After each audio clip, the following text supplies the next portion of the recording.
Please stand.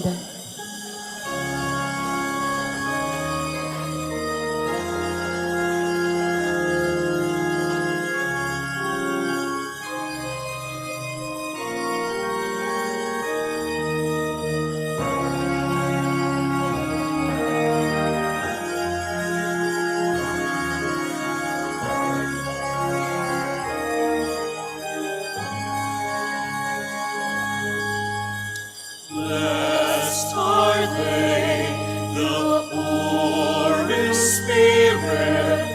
This is the kingdom of God. Blessed are they, full of sorrow. They shall be consoled. Rejoice and be glad. Blessed are you, holy are you. Rejoice and be glad. Yours is the kingdom of God.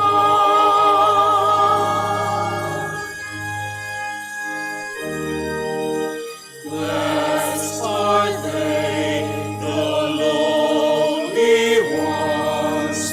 They shall inherit the earth. Blessed are they who hunger and thirst. They shall have their fill. Rejoice and be glad. Blessed are you, holy are you. Rejoice and be glad. Yours is the kingdom of God.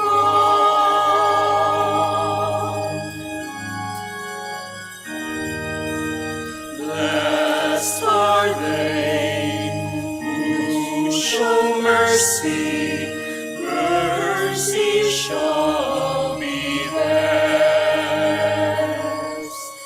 Blessed are they, the pure of heart. They shall see God. Rejoice and be glad. Blessed are you, holy are you. Rejoice and be glad. Yours is the kingdom of God. Yours is the kingdom of God.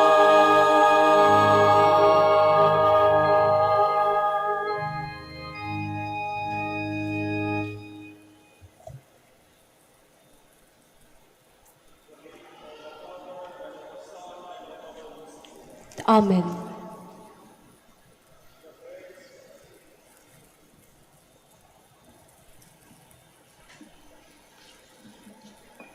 The grace of our Lord Jesus Christ and the love of God and the communion of the Holy Spirit be with you all. And with your spirit. My dear brothers and sisters, as we join Jesus' offering of himself to the Father, let us pray for our persecuted Christian brothers and sisters, for their oppressors, for those who foster persecution, and for those who ignore it. Let us implore the forgiveness by which we are renewed and saved, and place our lives in the mercy of God.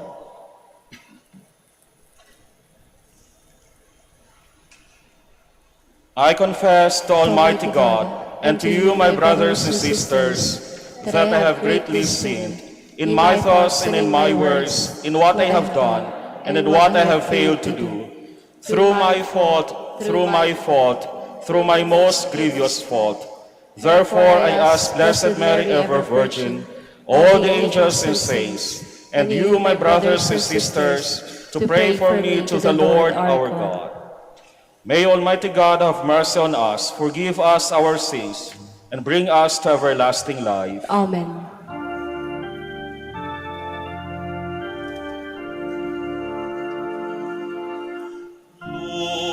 Lord, have mercy. Lord, have mercy.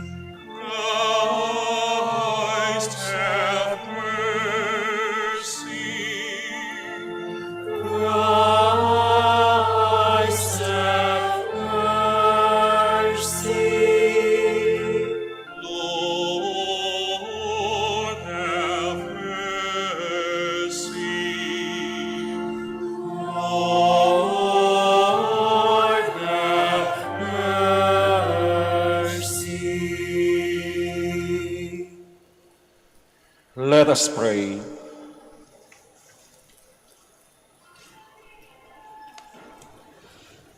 O God, who in your inscrutable providence will that the Church be united to the sufferings of your Son, grant, we pray, to your faithful who suffer for your name's sake, a spirit of patience and charity, that they may be found true and faithful witnesses to the promises you have made. Through our Lord Jesus Christ, your Son, who lives and reigns with you in the unity of the Holy Spirit, God forever and ever. Amen. Please be seated. A reading from the book of Revelation. I, John, saw in heaven another sign, great and awe-inspiring. 7 angels with the 7 last plagues, for through them God's fury is accomplished. Then I saw something like a sea of glass mingled with fire. On the sea of glass were standing those who had won the victory over the beast, and its image and the number that signified its name. They were holding God's harps, and they sang the song of Moses, the servant of God, and the song of the Lamb. Great and wonderful are your works, Lord God Almighty. Just and true are your ways, O King of the nations. Who will not fear you, Lord, or glorify your name? For you alone are holy. All the nations will come and worship before you, for your righteous acts have been revealed. The word of the Lord. Thanks be to God. Great and wonderful. Great and wonderful are all your works, Lord, mighty God. Great and wonderful are all your works, Lord, mighty God. Sing to the Lord a new song, for he has done wondrous deeds. His right hand has won victory for him, his holy arm. Great and wonderful are all your works, Lord, mighty God. The Lord has made his salvation known. In the sight of the nations, he has revealed his justice.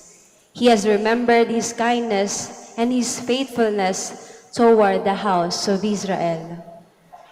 Great and wonderful are all your works, Lord, mighty God. Let the sea and what fills it resound, the world and those who dwell in it. Let the rivers clap their hands, the mountains shout with them for joy. Great and wonderful are all your works, Lord, mighty God. Before the Lord, for he comes to rule the earth. He will rule the world with justice and the peoples with equity. Great and wonderful are all your works, Lord, mighty God. Please all stand.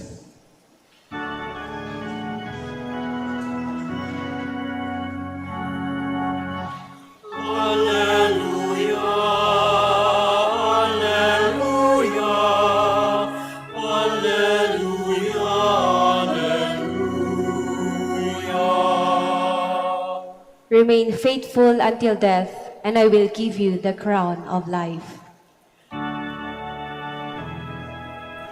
Alleluia, alleluia, alleluia, alleluia.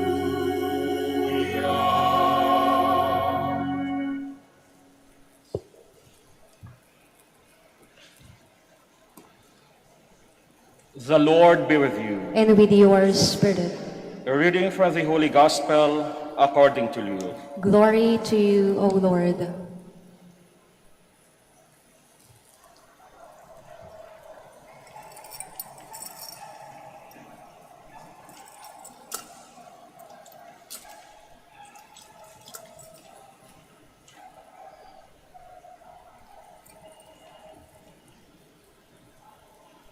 Jesus said to the crowd, "They will seize and persecute you.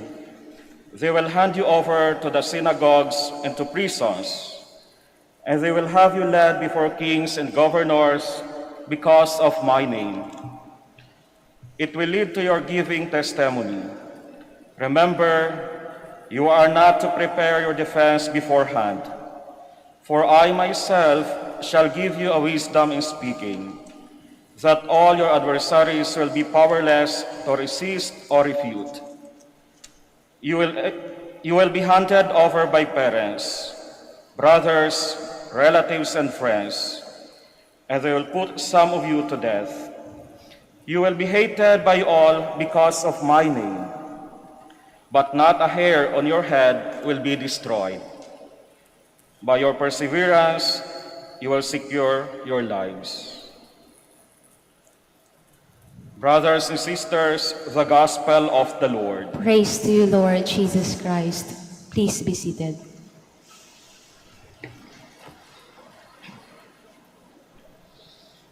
My dear brothers and sisters in Christ, magandang hapon po sa inyong lahat.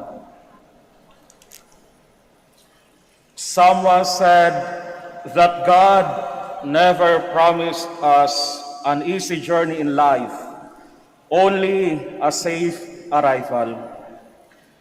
Ito po ay totoo sa ating buhay bilang mga Kristiyano. Our life as Christians is not just a bed of roses. It has thorns as well. Through persecutions or other forms of sufferings and hardships. Marami pong mga hamon sa buhay na ating hinaharap ngayon.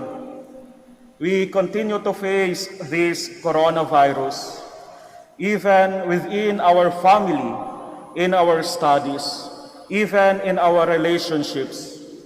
There are times na may mga bagay o tao na nagpapabigat na sa ating buhay. Mapatanong tayo sa ating sarili, gusto ko bang bumitaw? My brothers and sisters, there are many forms of hardships, sufferings, and persecutions we will continue to face as Christians. Our gospel for today highlights those realities as Jesus Christ spoke to his followers. He said, "They will seize and persecute you. They will hand you over to the synagogues and to prisons because of my name." Indeed, life in this world is not just an easy one.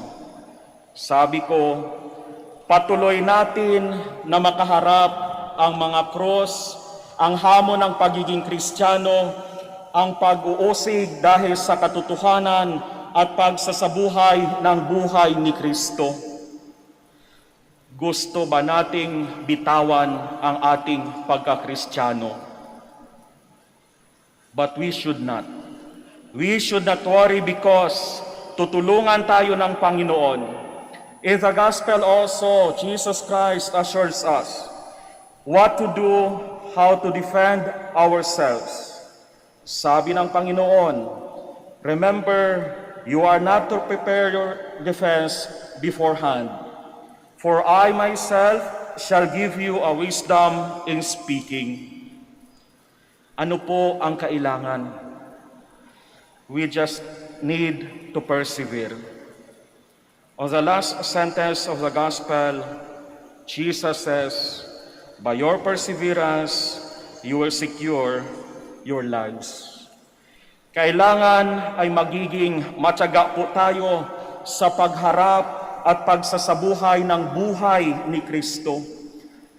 Magiging matyaga din tayo sa pagsasabuhay ng buhay natin bilang mga Kristiyano.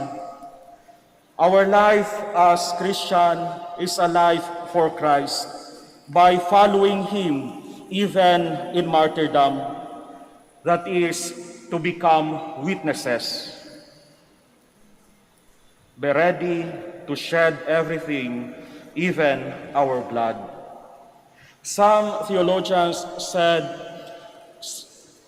like Cyprian, sabi niya, when persecution comes, God's soldiers are put to the test.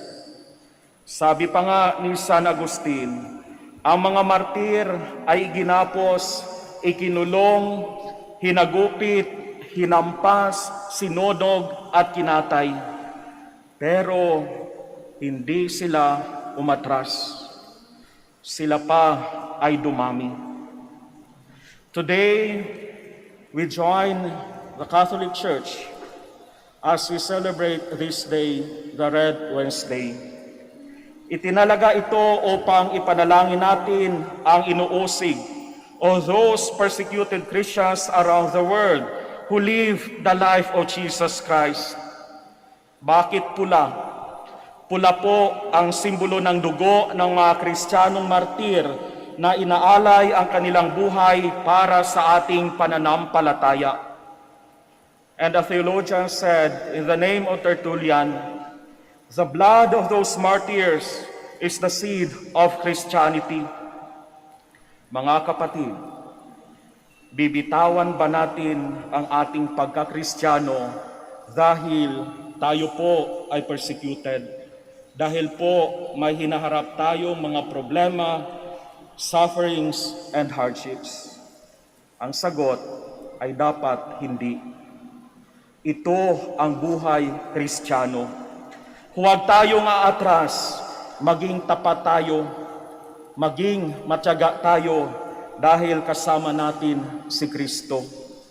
At maging tapat din tayo sa Kanya dahil Siya din ay tapat sa atin. Ano man ang mangyari, ang katapatan ng Diyos ay hindi magbabago.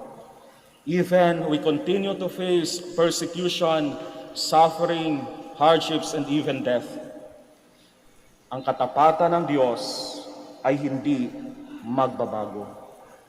Amen. Please stand.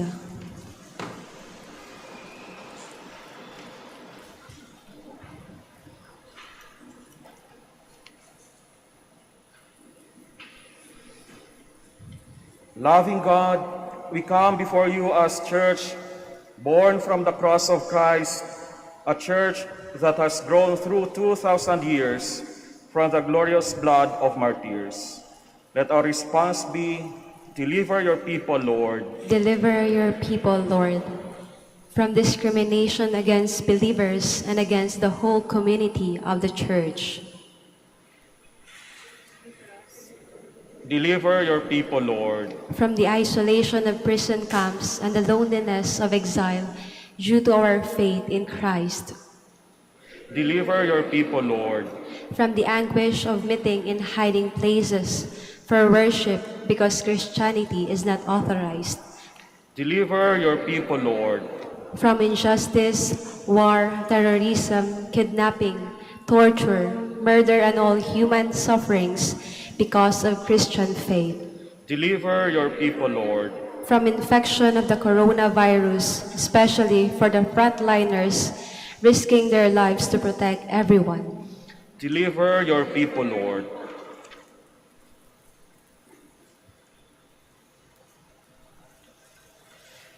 Let us now say together after every invocation, in you, Lord, we place our hope. In you, Lord, we place our hope. For bishops and priests prohibited from exercising ministry in church or public gatherings. In you, Lord, we place our hope. For religious and missionaries dispersed, unable to live their life of consecration. In you, Lord, we place our hope. For generous young men and women prevented from realizing their religious or priestly formation. In you, Lord, we place our hope. For parents denied from giving their children education in the faith. In you, Lord, we place our hope. For manual workers, intellectuals, and professionals who run the risk of being deprived of opportunities because they profess faith in God. In you, Lord, we place our hope. For those infected with the coronavirus, that they may be restored to health soon. In you, Lord, we place our hope. For the victims of the pandemic brought about by the coronavirus, that God may give them eternal rest in His kingdom. In you, Lord, we place our hope. Loving God, we have seen life and death face each other in a wondrous duel. In the life of Jesus, your Son, our hope of glory, that duel continues in our day. Ease our fears, console us in our pain. May the sufferings of your church be the life-giving sap, the balm of healing that our world needs in Christ our Lord. Amen. Please be seated.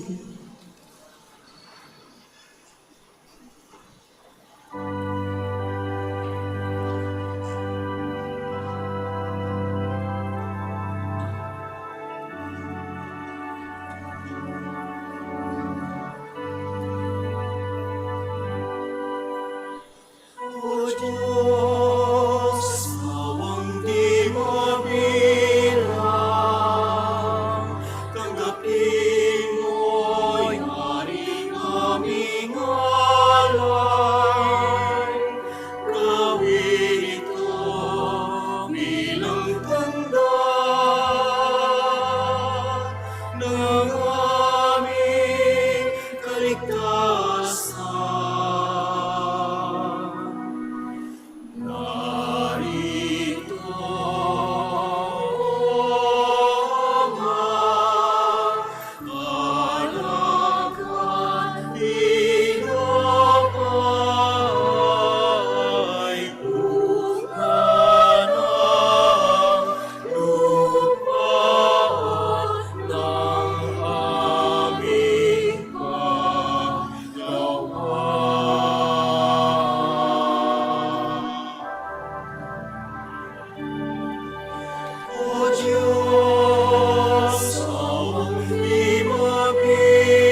O Diyos, awang di mabilang,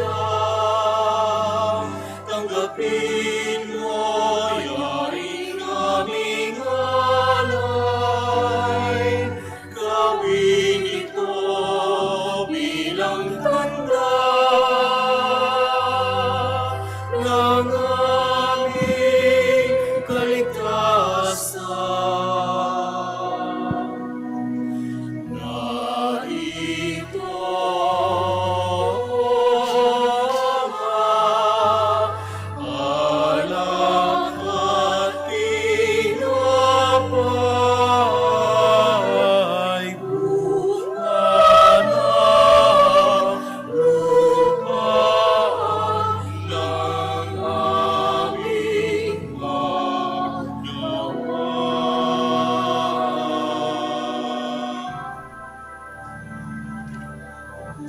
O Diyos, awang di mabilang,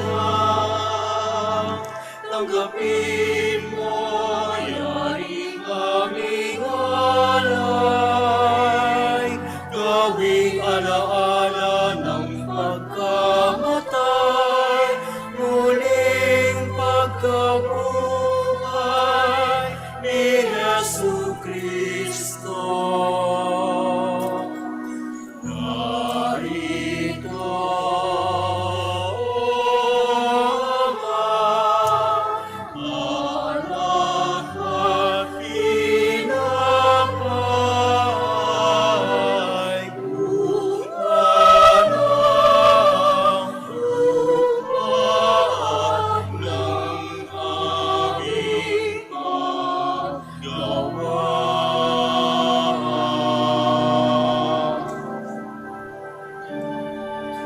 O Diyos, awang di mabilang, tanggapin mo yaring aming alay. Sa misa nitong sakripisyo, magpasa amin ang buhay na walang hanggan. Narito, Ama, alak at tinapay, Please stand.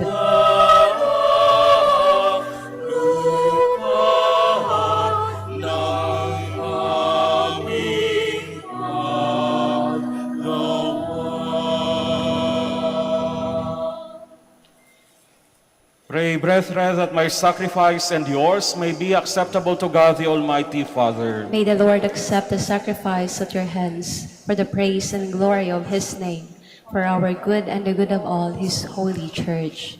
Receive, we ask, O Lord, the prayers as sacrificial gifts we offer in humility, and grant that those who suffer persecution for their faithful service to you may rejoice to be united to the sacrifice of Christ your Son, and may know that their names are written in heaven among the company of the elect, through Christ our Lord. Amen.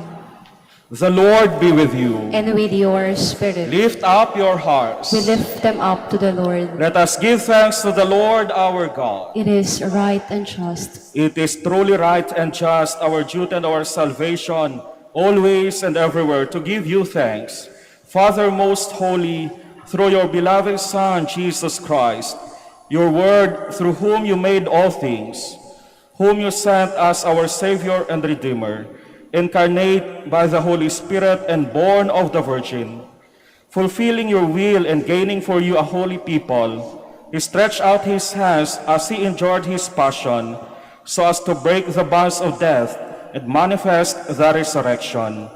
And so with the angels and all the saints, we declare your glory as with one voice we acclaim.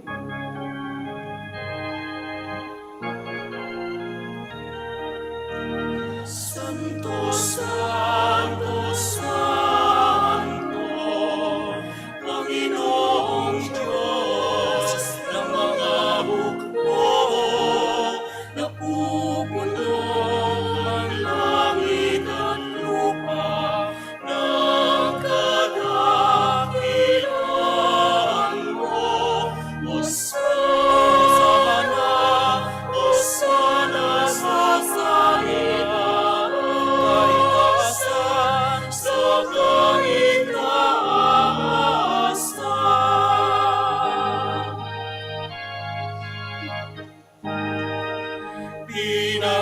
ang naparirito sa ngalan ng Panginoon. Hosana, Hosana sa kaligtasan, sa kaligtasan, sa kaligtasan.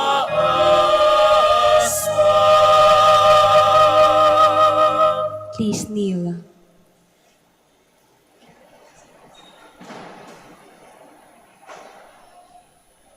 You are indeed holy, O Lord, the fount of all holiness. Make holy, therefore, these gifts, we pray, by sending down your Spirit upon them like the dewfall, so that they may become for us the body and blood of our Lord Jesus Christ. At the time he was betrayed and entered willingly into his passion, he took bread and, giving thanks, broke it, and gave it to his disciples, saying, "Take this, all of you, and eat of it, for this is my body, which will be given up for you."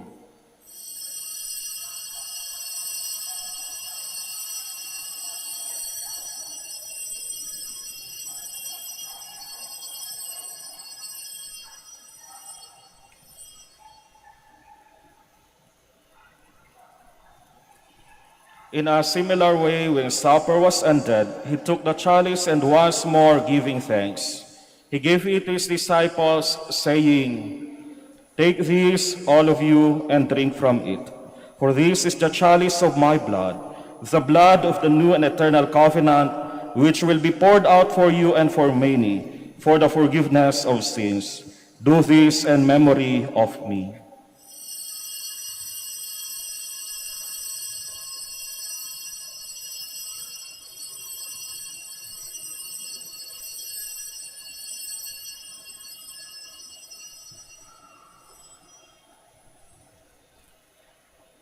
The mystery of faith. When we eat this bread and drink this cup, we proclaim your death, Lord, until you come again. Therefore, as we celebrate the memorial of his death and resurrection, we offer you, Lord, the bread of life in the chalice of salvation, giving thanks that you have held us worthy to be in your presence and minister to you. Humbly we pray that, partaking of the body and blood of Christ, we may be gathered into one by the Holy Spirit. Remember, Lord, your church spread throughout the world, and bring her to the fullness of charity, together with Francis, our Pope, and Socrates, our Bishop, and his auxiliary Fideles, and all the clergy. Remember also our brothers and sisters who have fallen asleep in the hope of the resurrection, and all who have died in your mercy. Welcome them into the light of your face. Have mercy on us all, we pray, that with the Blessed Virgin Mary, Mother of God, with blessed Joseph, her spouse, with the blessed apostles, and all the saints who have pleased you throughout the ages, we may merit to be co-heirs to eternal life, and may praise and glorify you through your Son, Jesus Christ.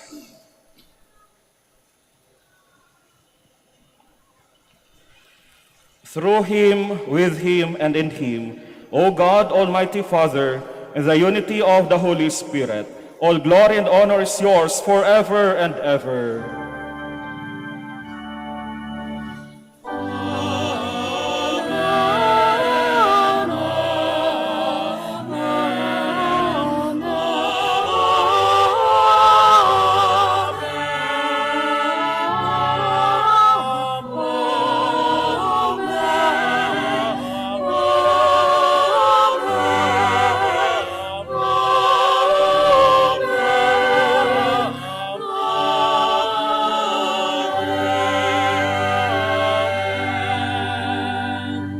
Please stand. At the Savior's command, and formed by divine teaching, we dare to say,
Deliver us, Lord, we pray, from every evil.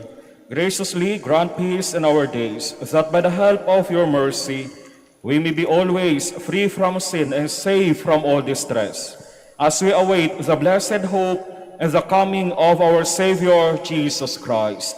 For the kingdom, the power, and the glory are yours, now and forever. Lord Jesus Christ, who said to your apostles, "Peace I leave you, my peace I give you," look not on our sins, but on the faith of your church, and graciously grant her peace and unity in accordance with your will, who live and reign forever and ever. Amen.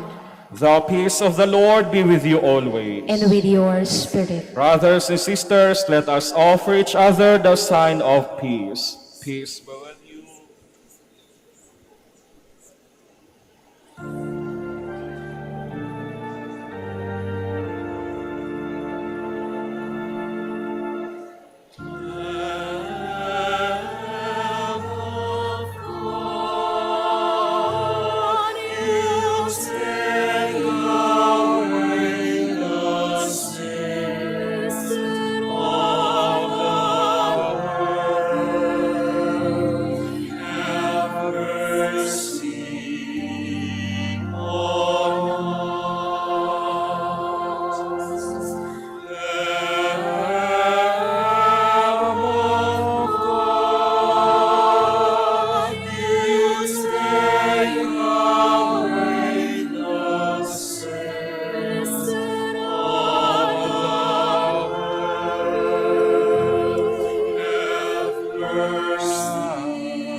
Please kneel.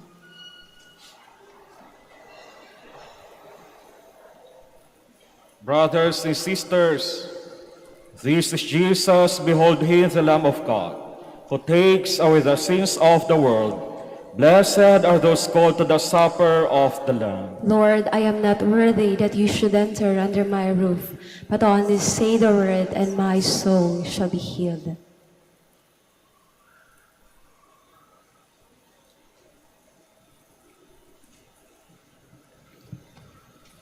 Paalala po sa lahat, sa inyong pagtanggap ng komunyon, bago humarap sa magbibigay ng komunyon, pakibaba na po ang face mask. Kapag sinabi sa inyo, Body of Christ, tanggapin ng inyong dalawang kamay ang hostya at sumagot ng Amen.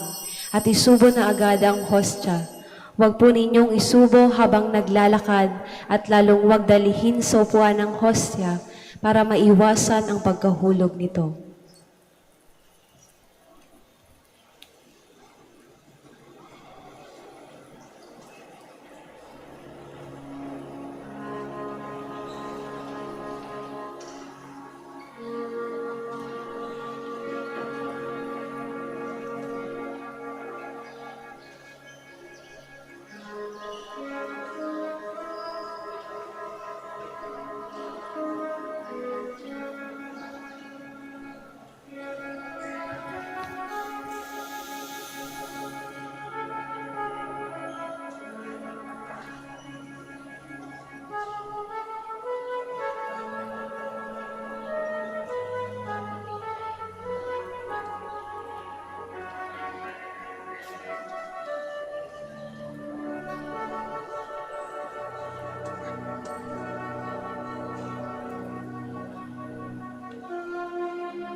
isa'y ialay sa Diyos at bayan kong mahal, sa sanggalang inyong dangal.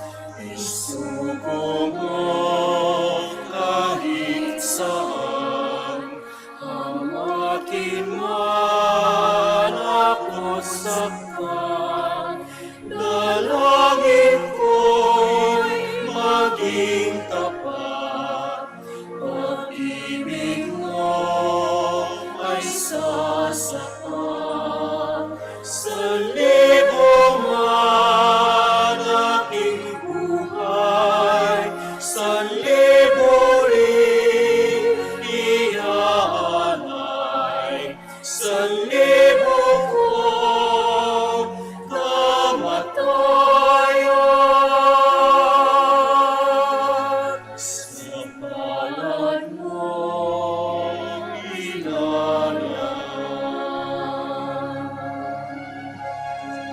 sa libo man aking buhay, sa libo rin iaalay, sa libo kong kamatayan.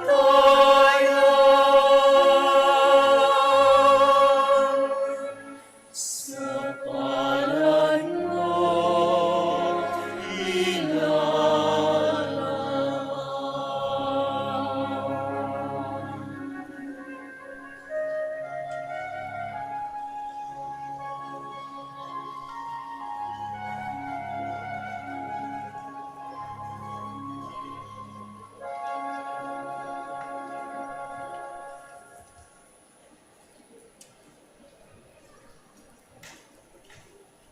Please stand. Let us pray.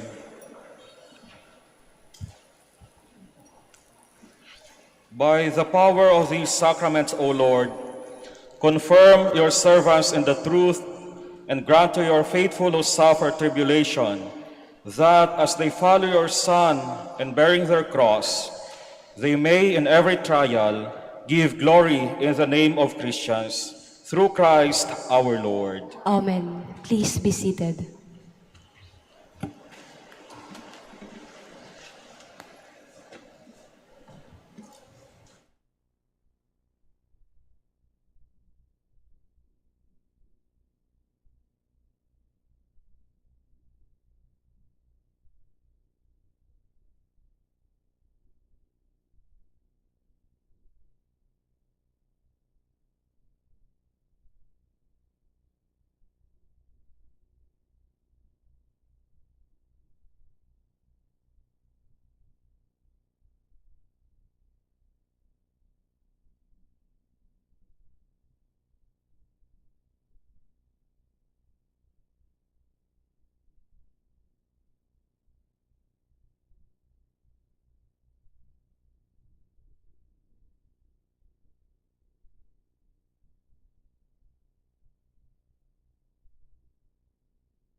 Panag ng aming puso sa aming manahanggan.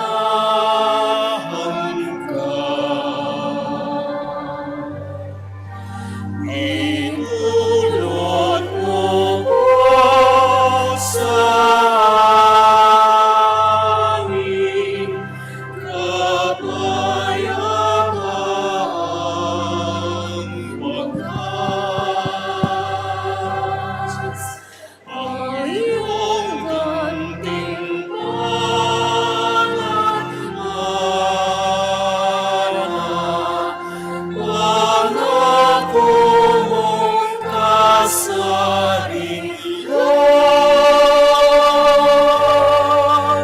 Ang bunga ng pagkandiling, ligaya magpakailanman.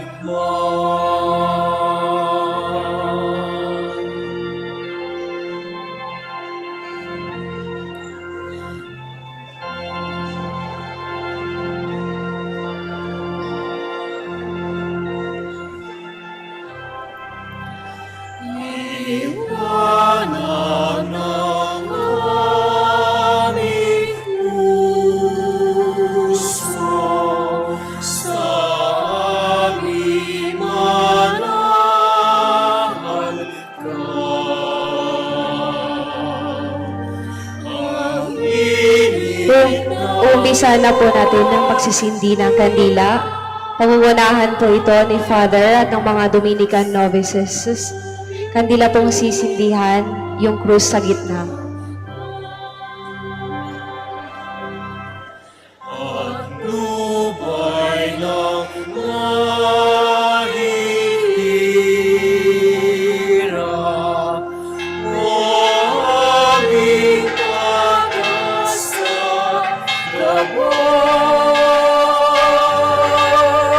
sa aming saya at hapis, ang iyong pagkakayanan.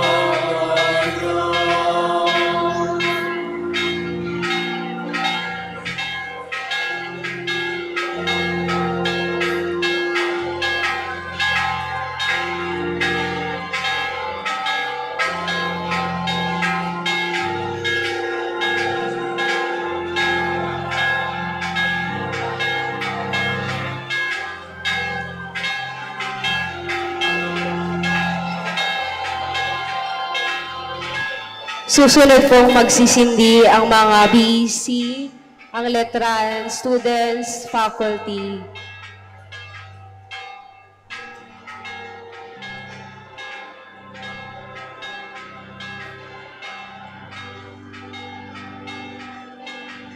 After po nating magsindi, bumalik po tayo sa ating mga dating pwesto.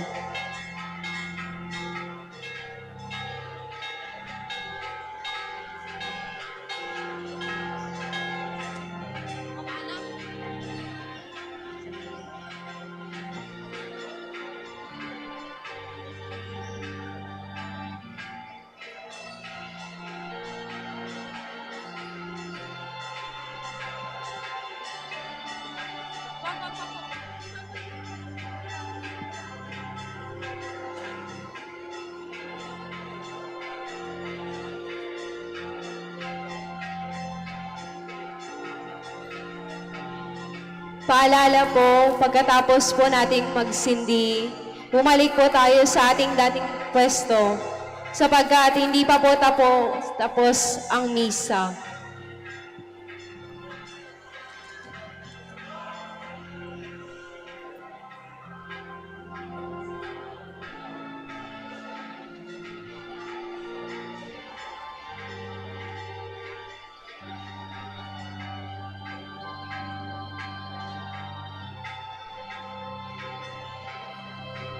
Uulitin ko po, pagkatapos po nating magsindi, balik po tayo sa ating dating pwesto. Hindi pa po tapos ang misa.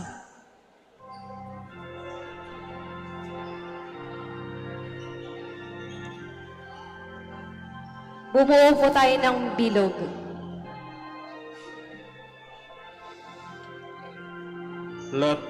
Let us pause for a moment and pray for all Christians around the world who are persecuted, oppressed, and discriminated against because of their faith in Christ.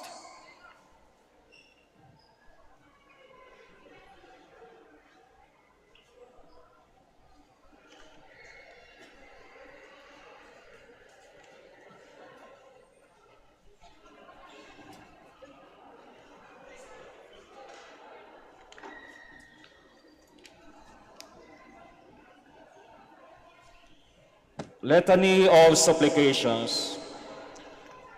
Let your response save us, O Lord, Save us, O Lord.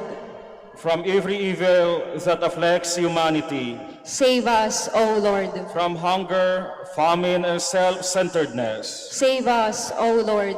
from sickness, epidemics, and fear of our fellow men, Save us, O Lord. from devastating follies, from ruthless interest and violence, Save us, O Lord. from deception, false information, and manipulation of consciences. Save us, O Lord.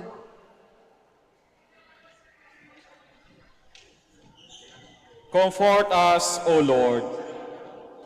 Comfort us, O Lord. Protect your church as she crosses the desert. Comfort us, O Lord. Protect humanity terrified with fear and anguish. Comfort us, O Lord.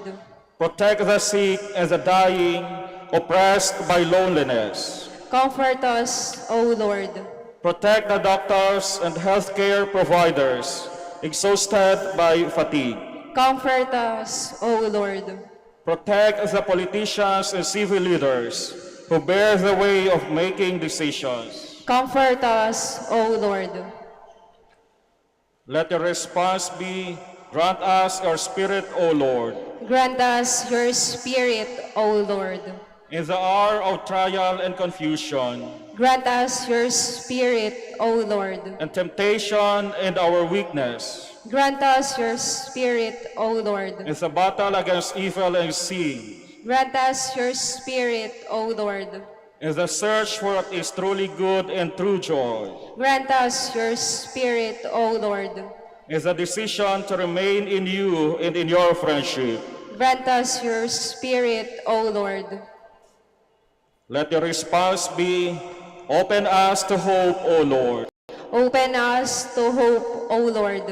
Should sin oppress us, Open us to hope, O Lord. should hatred close our hearts, Open us up to hope, O Lord. should sorrow visit us, Open us to hope, O Lord. should indifference cause us anguish, Open us to hope, O Lord. should death overwhelm us. Open us to hope, O Lord. Let us pray.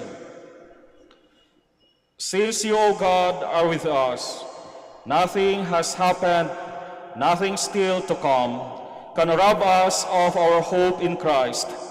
In your enduring love we trust, bind up our wounds. You alone can heal our broken hearts. You alone can wipe away the tears that well up us inside.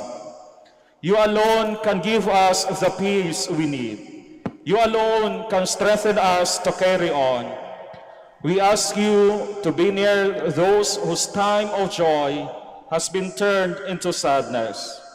Assure them that with you nothing is wasted or incomplete, and uphold them with your tender love.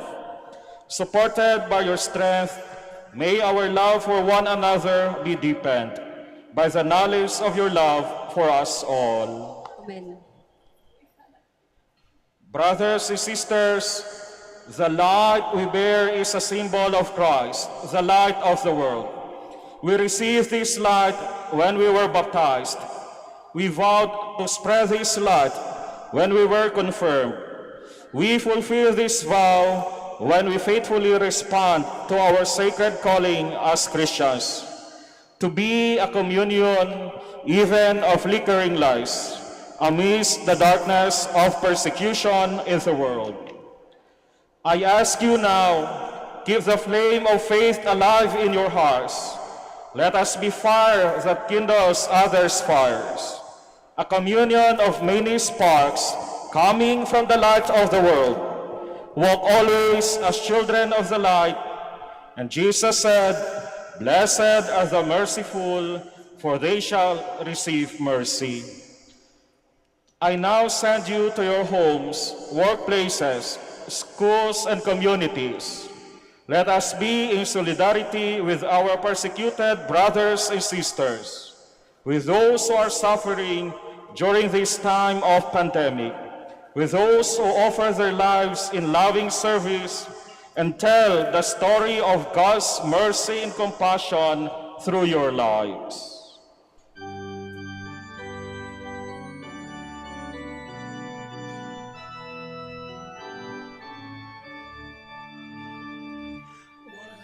Sino man ang nabubuhay para sa sarili lamang. Walang sino man ang namamatay para sa sarili lamang. Tayong lahat ay may pananagutan sa isa't isa. Tayong lahat ay tinipon ng Diyos na kapiling niya. Sa ating pagmamahalang at paglilingkod sa kanino man, tayo ay nagdadala ng balita na kaligtasan. Tayong lahat ay may pananagutan sa isa't isa. Tayong lahat ay tinipon ng Diyos na kapiling niya. The Lord be with you. And with your spirit. May Almighty God bless you all, the Father, and the Son, and the Holy Spirit. Amen. Brothers and sisters, the Eucharist has been offered. Let us go in the peace of Christ. Thanks be to God.